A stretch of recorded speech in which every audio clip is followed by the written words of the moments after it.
Itong panawagan po na ito, Sir Jap, nag-umpisa po ito nung nakaraang linggo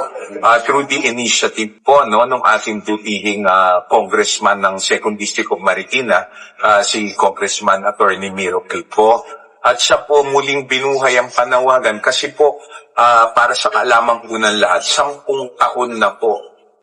almost a decade, 1 dekada na po ang lumipas mula nung unang inihain at ipinaglaban ng ating mahal na congresswoman ito nung kanya po pang unang termino.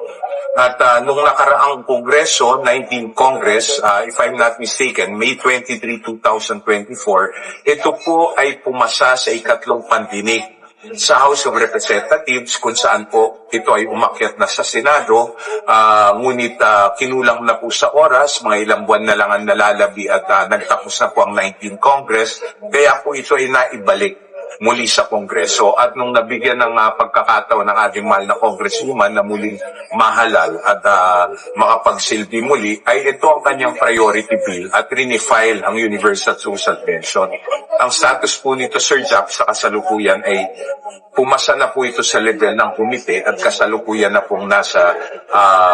Committee on Appropriations kung saan po hinahanapan na ng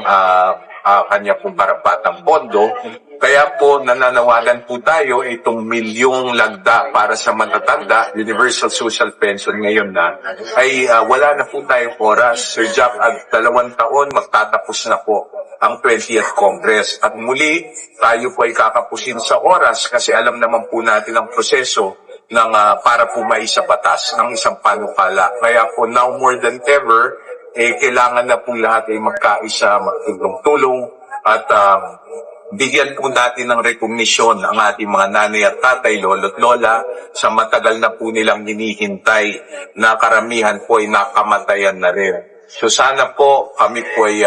dumudulog sa ating mahal na Pangulong Bongbong Marcos na mabigyan po niyang pansin ito. Alam po natin na mahal niya ang ating mga seniors at inuuna niya ang ating mga seniors. Kaya po sana po makaabot po sa ating